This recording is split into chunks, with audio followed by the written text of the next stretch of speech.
o senhor foi convidado a escrever a introdução do nosso guia turístico, que será aí parte do material de divulgação do Rally Iberocam. O senhor já conhece o projeto, como foi desenvolver esse texto? Pois é, aí a gente tem umas coisas que a gente olha para elas e é como se conhecesse há muito tempo, né? Mesmo ao primeiro olhar. Eu estive lá em abril com o Luiz Jacarandá, vamos lá visitar uma comunidade, movimento místico e ecológico do Roncador. Conhecemos pessoas interessantes, falamos do século XXI, de nova civilização, e vimos coisas extraordinárias. E aí, mais o conhecimento que eu tinha de Xingu, de Roncador, de Araguaia, ou de visitas, de viagens, de leituras, de conhecer pessoas. E ficou fácil escrever, não tinha dificuldade nenhuma. Aliás, se tivesse 200 páginas, teria escrito 200 páginas sem suar a camisa. Foi muito prazeroso escrever 60 linhas. Na verdade, tinha muito mais informação do que cabia em 60 linhas. Então foi assim, uma síntese da síntese da síntese. O difícil foi dar alma nisso, né? Porque a gente, quando sintetiza muito, costuma tirar a alma, né? Mas eu acho que eu não consegui tirar. Esse é o desafio de se escrever. A gente, ou você vai para o lado muito técnico, ou vai para o lado afetivo. No mundo de agora, as pessoas estão buscando coisas mais afetivas. O mundo está muito duro com as pessoas, a vida está muito dura, muito estressante. Tudo que você puder fazer, voltando mais para o afetivo, mais para o espiritual, mais para o humano, agrada mais. Então eu tive esse cuidado de ser um pouco mais humanista, não perder de lado a espiritualidade e nem a afetividade.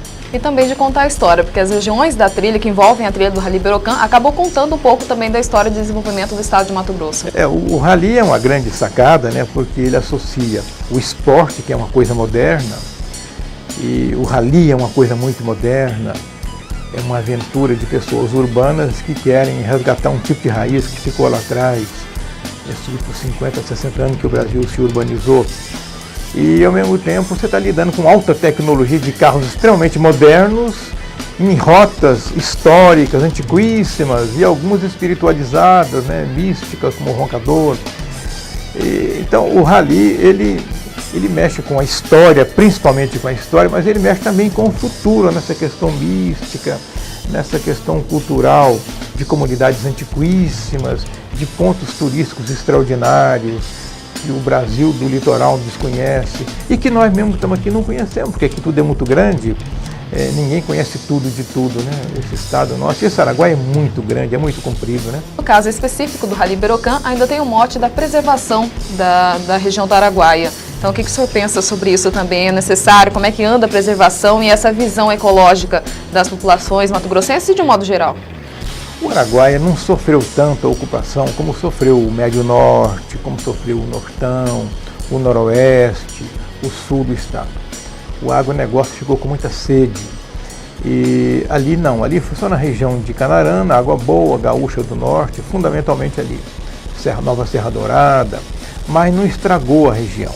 Então ali tem condições de entrar numa fase nova de economia, que é uma pecuária menos extensiva e mais concentrada, um agronegócio em menos áreas e uma preservação maior. E ali tem uma coisa que Mato Grosso só tem aqui no Pantanal, que é um símbolo. O Araguaia é um símbolo, a região do Araguaia ela se simboliza no rio, que é aquele fio de água que serpenteia naquela planície imensa, e ele tem um quê de espiritual para tudo isso. Então, o Araguaia pode se desenvolver e vai se desenvolver agora para frente mais, como nós já dissemos, mas sem sofrer a agressão que sofreram outras regiões. Eu acho que ele vai ser uma ilha de sustentabilidade. Se produz, se vive bem nele, mas se preserva a história, as tradições e essa coisa tão extraordinária que é a cultura, né? Cultura é a permanência da alma das gerações sobre a terra. Nós falamos aí muito de desenvolvimento do estado, mas nós falamos também de pessoas, que não existe um estado sem pessoas. No seu perfil é interessante lá em seu site, que diz que tem orgulho de ser um caipira, de ouvir o berrante e que o senhor não deixou de acreditar no ser humano, nem no planeta, nas pessoas. Como manter ainda essa esperança, esse otimismo diante de um mundo aí que se recebe tantas notícias catastróficas, crises econômicas e sociais e ainda assim manter o otimismo no ser humano? O ser humano ele é uma espécie destinada a evoluir. Você não evolui sem criar conflitos. Quem se acomoda não sai do lugar. O evoluir, o avançar, implica em criar conflito. E o que nós estamos vivendo agora é um grande conflito entre aquele homem pacífico do passado e um homem moderno, tecnológico, homem das máquinas, um homem dos satélites e tal. E para que isso acontecesse, se perdeu um pouco da humanidade. Mas isso dura um pouco, só um pouco de tempo, porque as raízes são mais fortes. A alma, o espírito humano, ele é mais forte. E toda a vida, em toda a época da história em que houve um avanço tecnológico, como na época das grandes navegações, quando surgiu o papel lá mais atrás, quando surgiu a pólvora, quando surgiram os equipamentos eletrônicos, surgiu o automóvel, o trem de ferro, o vapor, a energia elétrica, houve saltos grandes e grandes conflitos. Nesse momento o homem luta contra o homem. Uma parte do homem quer ficar para trás na tradição e uma parte puxa para frente, avança, estica, e quase sempre a parte da frente puxa de trás. Isso é avanço de uma geração. Isso é avanço de uma geração. O homem nasceu e vai caminhar sempre para frente graças aos seus conflitos, que é a capacidade de criar um atrito entre o velho e o novo. Nós estamos no auge de um atrito entre o velho e o novo.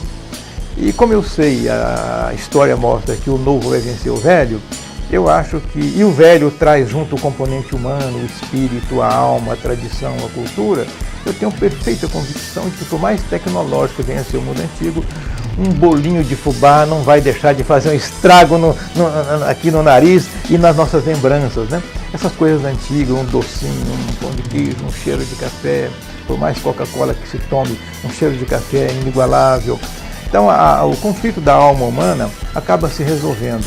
Eu acho que eu nasci lá no sertão do interior mineiro, eu avancei 1 milhão de anos, se comparar com aquele estágio em que eu nasci. E vivi e continuo acreditando, os meus filhos continuam acreditando, os meus netos vão continuar acreditando, os meus bisnetos vão continuar acreditando, ao mesmo tempo que evoluímos quase sem perceber em tudo isso. E nós vamos, agora, claro que mudam um pouco os valores, né? A forma de se ver as mesmas coisas não é a mesma, mas as coisas serão sempre as mesmas. E o ser humano continuará sendo ser humano, independente de que época ele viver e de que tecnologia ele usar. Nós conversamos com o jornalista Onofre Viveiro. Onofre, muito obrigada pela sua presença, pela participação, as considerações. O papo estava muito bom, mas tivemos aí que encerrar. Convido próximas vezes aqui, o estúdio está sempre à sua disposição. Seja bem-vindo. Muito obrigado. A gente, quando começa a conversar e que você fala de alguma coisa ligada à história, ligada ao ser humano, tanto no que ele passou, no que ele é, como no que ele virá, e na sua capacidade de transformações do meio ambiente, da economia, do comportamento, do viver e dos modos da vida, a gente acaba espichando essa conversa, né? É conversa para mais de metros, né? E ainda mais junto aí, eu sou mineiro da roça, mineiro contador de causa. Lá no site está lá que eu sou contador de causa, né? Sou um bom contador de causa. Então eu acho que foi um prazer muito grande estar aqui, de falar sobre essas coisas, de trocar essas ideias, porque daqui a alguns anos a gente vai estar na história, por menos que tenha sido essa a intenção, porque quando você junta fatos e tenta de algum modo organizar, você está produzindo história. E você pode continuar vendo mais vídeos e entrevistas em nosso site, aqui na TV Berocan. A TV Berocan vai ficando por aqui. Até a próxima!